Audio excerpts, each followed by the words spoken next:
What's going on, everybody? It's your boy Jamelio7 with another movie review.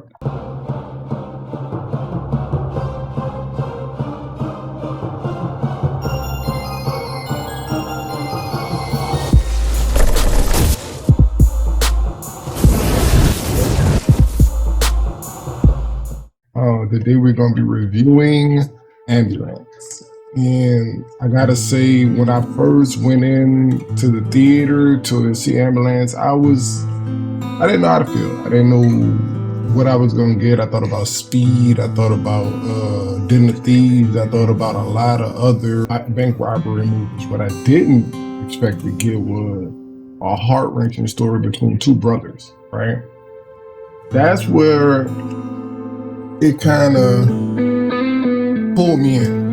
With Michael Bay, you really come in expecting a lot of guns, a lot of explosions and whatnot, but I didn't really expect to get like a story that actually made sense. But we know it's directed by Michael Bay.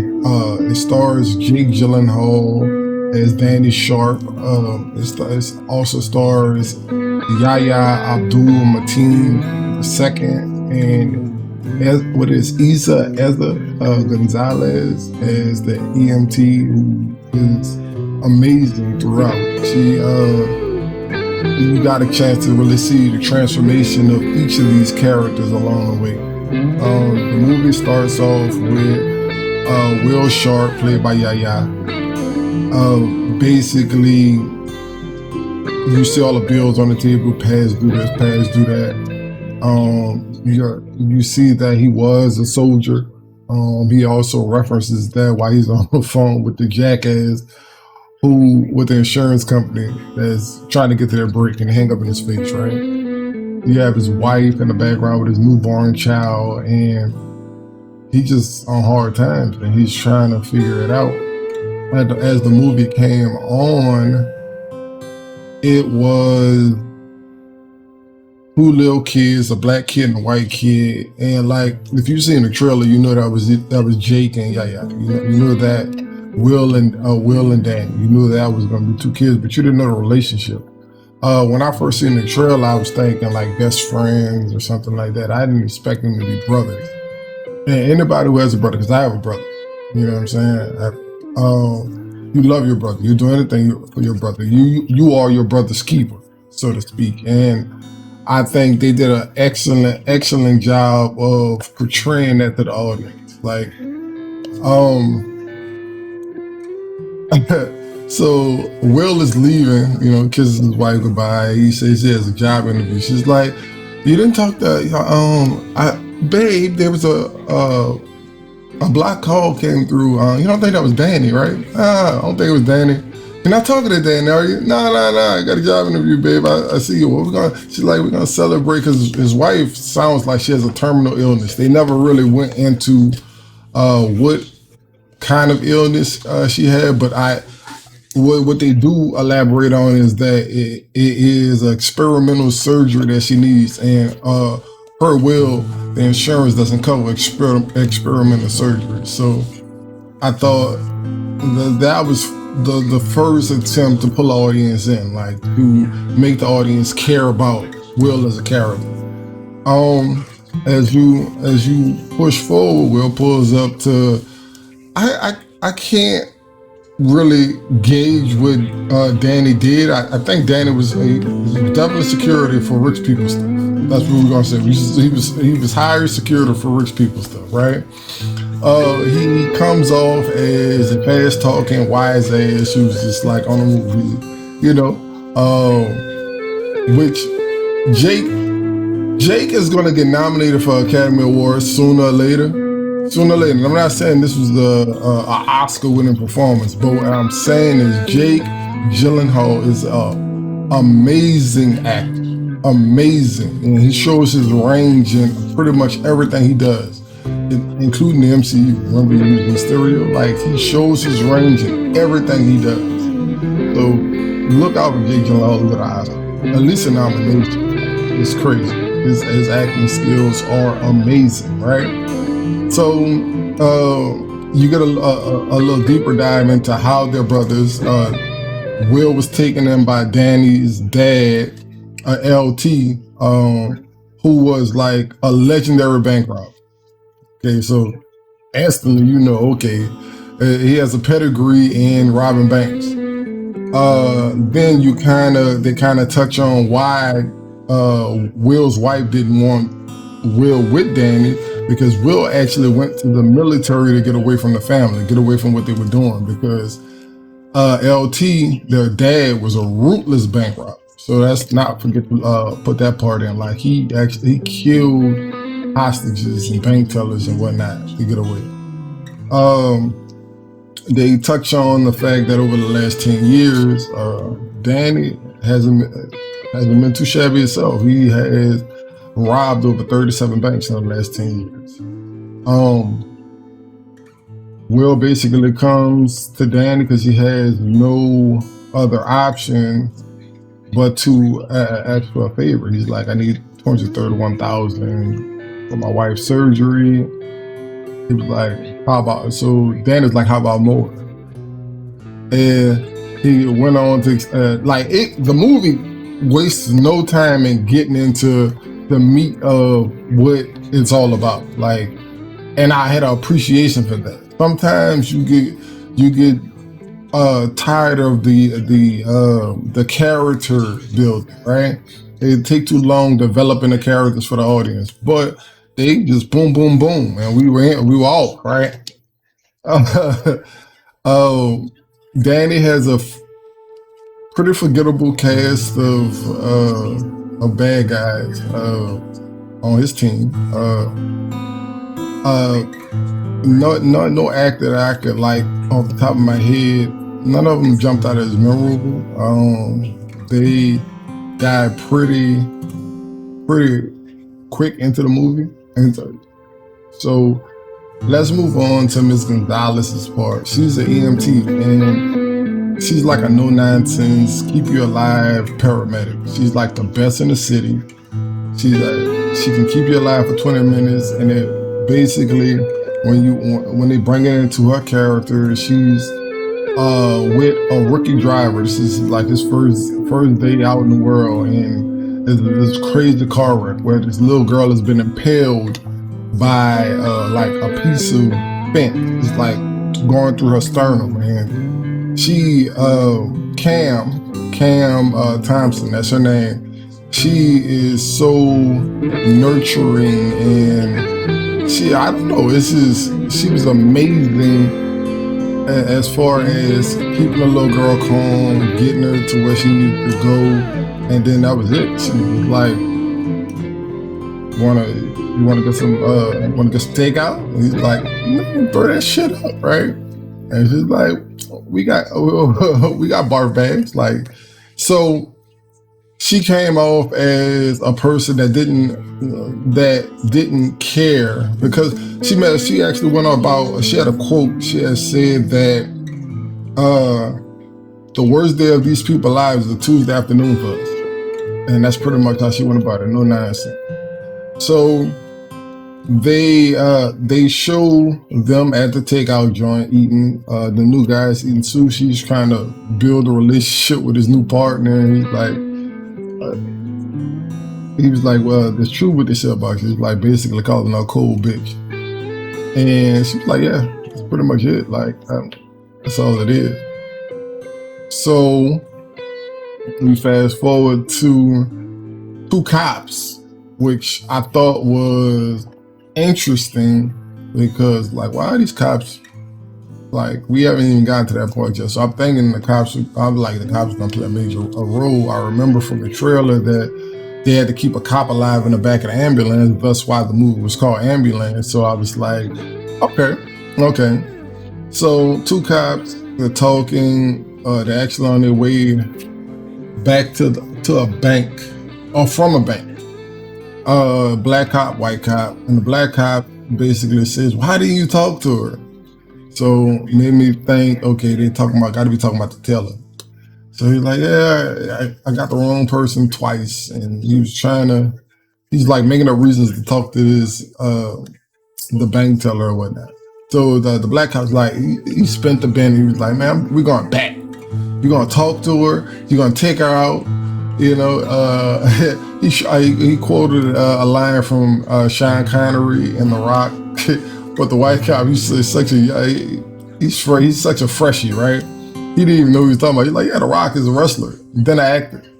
It's a good movie. I'm like, wow. And the black cop was like, no, he's talking about The Rock, the movie. But anyway, so we get back. The two cops pull up to the bank.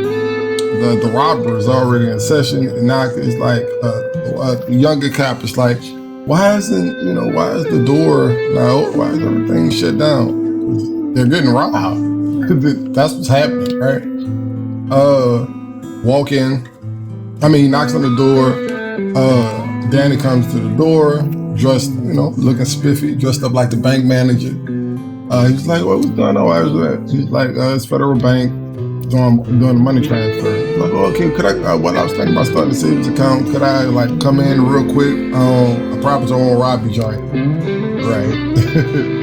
So he goes in. Everybody's moving around. All Danny's team is posted up out of sight with their guns on the tellers and whatnot to make sure no one says anything. Right. So.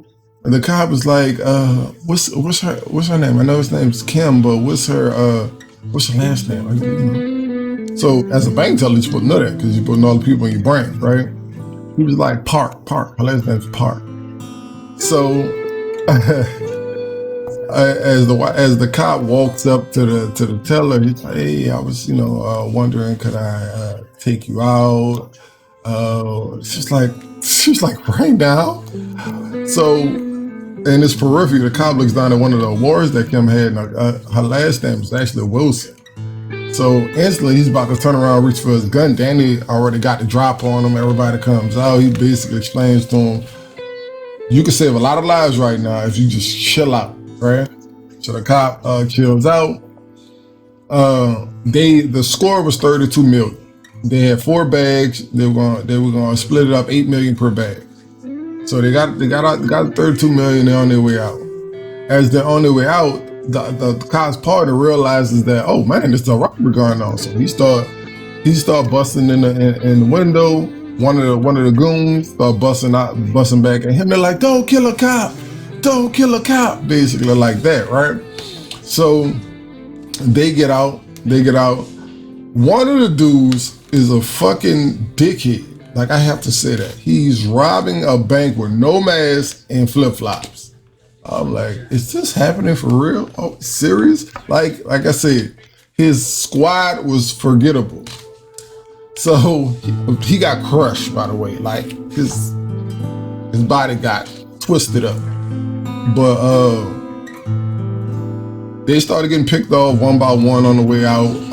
The driver got killed. The big dude got killed. The other soldier dude got killed. Like I said, the dickhead got twisted up.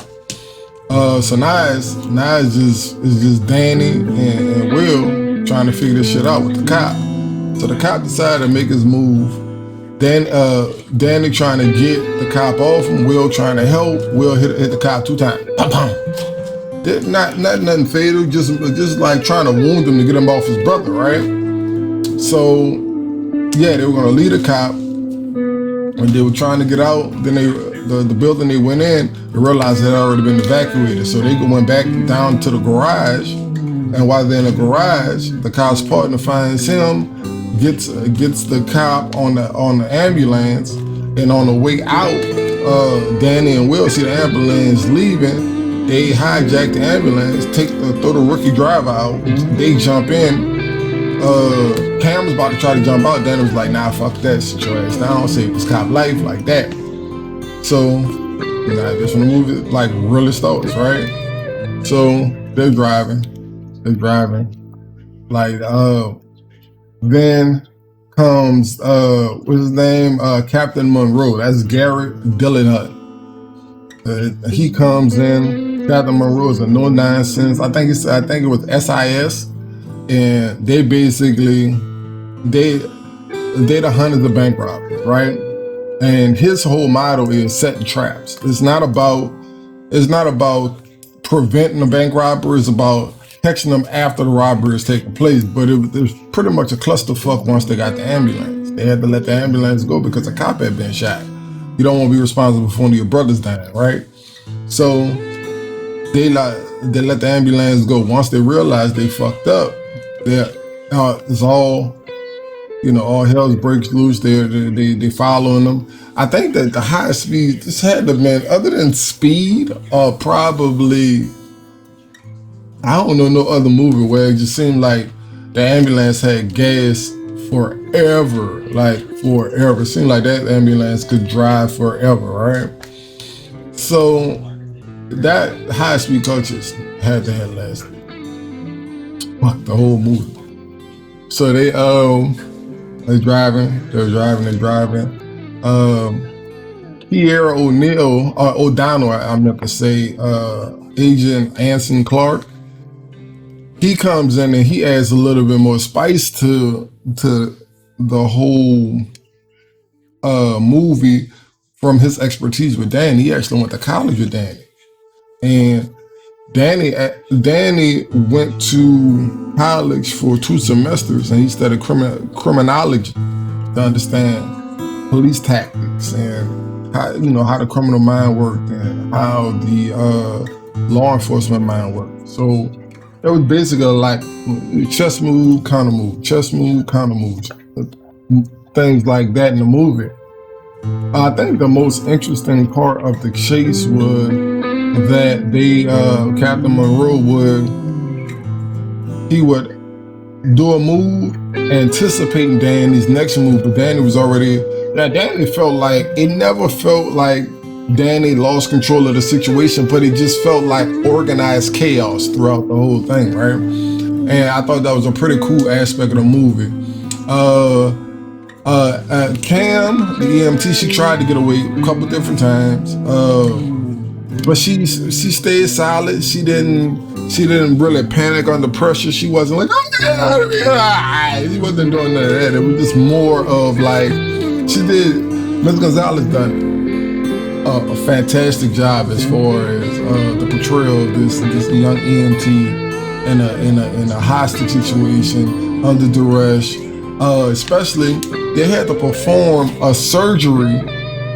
She's not a surgeon. She's not a doctor. She had to perform a surgery at 60 miles an hour, and his spleen ruptured during the surgery. Like, can you imagine that? That's crazy, right? So that happened throughout this movie, and she saved his life, right? They did a little bit more character development as far as bringing in a local gang ran by Poppy. Poppy was one of LT's lieutenants, seems like, before he passed, and now he had his own gang. So when things got really, really dire, Danny reached out to Poppy to get some help. Poppy, basically, they had $16 million because Danny had a bag and Will still had a bag. So $60 million, he promised Poppy he'd give him $8 million. And Poppy said, yeah, because Poppy had debt he needed to pay off too. So that worked out. They put a plan together to where it was kind of like one of those army tactics where you drive under a bridge with one car and then 5 identical cars pull out. They put together a plan like that with 5 ambulances, which I thought was dope as hell. Outside of the fact, because I didn't say this, but Wale is in the movie. Wale had a pretty significant role in the movie. Like he was one of Danny's kind of gopher, his assistant. But he did a good job, but there was a role that I don't know. I think he felt more like comedic relief. But I did enjoy his role, right? Because Danny actually but he told him to get your spray gun and bring some blue paint. He brought lime green paint. That's all I had, boss. I'm like, wow, this is really happening. So they had some awkward moments in the movie. But I think all in all, the movie had a good pace, which was like a fast pace.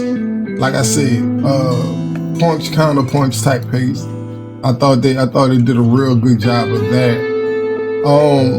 Later towards the end of the movie, Poppy actually was out to kill cops, right? Him and his henchmen were actually out to kill cops, and then they killed Captain Monroe. Captain Monroe, spoiler. Captain Monroe actually ends up dying, and then the whole mood of the cops changed. It's no longer let's just capture them. Let's kill these sons of bitches because now it's two cops that they didn't kill, right? So as everything reached a fever pitch and they seemingly got away, things changed because one of Poppy's sons actually gets killed in that exchange with the cops. And now Poppy's whole thing is, let us keep the cop, let's keep the EMT, we're gonna keep the $8 million you already gonna give us, and we're gonna get your van and we're gonna let y'all get away. Danny was like, yeah, let's go. But Will, being the honorable man that he is, he's like, no, I'm not leaving them. Keep the money. I'll be taking them and we gone. So in that moment, Danny was like, nah, fuck that. Well, this is what brothers split ways. But anybody who has a brother, know you're not leaving your brother. I don't care what the circumstances is. You're not leaving your brother, right? So they ended up killing everybody in Poppy's organization that was in that warehouse. And that kind of fucked them at the same time, because when Will was running back to make sure Cam and the police officer, the young cop, was okay, Cam actually shot him. So now Will thinking, he has to save his life, right? So they're trying to figure this out. They're scrambling. Danny's already pissed off because it's like, oh my God, like I did all this shit. We were gonna leave y'all. Now my brother shot because we trying to save y'all, right? Danny's like, no, I'm just gonna bring him to the hospital because I'm not letting my brother die. So they get to the hospital. They get surrounded by all these police cars. It's like the end of the road. Police cars want to kill them. Danny's like, I need to save my brother, but he's telling Cam, bitch, I'm gonna kill you. We're gonna die together because you need to save my brother. What ends up happening is Will shoots Danny in the back to save Cam. Prior to all of that, Will had already he took a brick of money, maybe like we're gonna say probably 500,000. It looked like $500,000, maybe $250,000. He put a brick in Cam's bag and was like, man, give that to my wife, make sure my wife gets this. And she was like, she was like, no, you're gonna give it to her yourself. Which I thought, that was a real good moment. Somebody didn't talk about early in the movie. Cam was looking at all our financial debt. She was looking at her bank, like a bank account on her phone, and I thought, man, early on, I thought like she's gonna play a major role in them getting away. Like I don't know why I felt like everybody, I felt like they were gonna get away. But if we go according to the last couple of bank robbing movies, I think they got tired of people getting away. It's like no one's getting away this time. We're gonna break even. We're gonna give you some good points to feel good about, but no one's getting away. So going back to where I was, Will actually ends up shooting Danny in the back to save Cam. They get Cam off the ambulance. They take Will, slam Will on the ground. Danny falls to the ground. He's dying. Last breath, he tells his brother he's sorry. And then you just kind of see the light leave his eyes, right? And Will feels terrible because he just killed his brother. Terrible, he killed his brother. They bring Will's wife in with the baby. She's trying to get to her husband, like, don't let him die, please don't let my husband die, basically like that. And it's like a real heart-wrenching, heartfelt moment. And Cam was like, nah, I'm not letting him die. She said, this is the moment that that light bulb clicked in her head as far as, I get it. I get what that rookie was saying to me earlier. You gotta care about these people. And he went over to help Will. He was trying to help Will get to the hospital, and all other police officers, they were pissed. was like, we're gonna let this bitch die. Fuck it, we're gonna watch him die. Ain't nobody helping him. But the young cop's partner was bending over watching, and she was like, help me. He saved your partner's life. And then he's like, he made the fish like, fuck. And then he's like, he helped me. Like, make a hole. So they get him in. They say Will life, Dan is dead. Cam finds her heart. Make sure Will's wife does get the money. The FBI agent Clark asked the young cop, who shot you? Even though Will did it, Dan is dead. What the cop ended up doing was not saying who shot him, which I thought was pretty neat. I like how they did that sleight of hand. But he said, instead of saying he shot me, he said he saved my life. And that was pretty much how the movie went on. But all in all, if I had to rate the movie, I probably would rate it a 7.5, maybe an 8. But 8. Because it was a movie that was supposed to be taken seriously, unlike my review with Sonic. It was a movie that was supposed to be taken seriously. So I give it a good 8. I feel like it's gonna do good at the box office because I think it had about a $40 million budget, and so far I think it's at 22 million. So I think it's gonna have a good weekend at the box office. It's gonna actually make money. So that's pretty dope. Like I said, the cast did a pretty good job. It had some rough spots, but all in all, it was a pretty good movie. But hey, if you're looking for more, definitely subscribe. If you have any comments, leave them below. Please leave a thumbs up because the algorithm needs to love my channel. I just want to be your favorite reviewer. That's all I want to do. I just want to be your favorite reviewer. But until the next one, peace.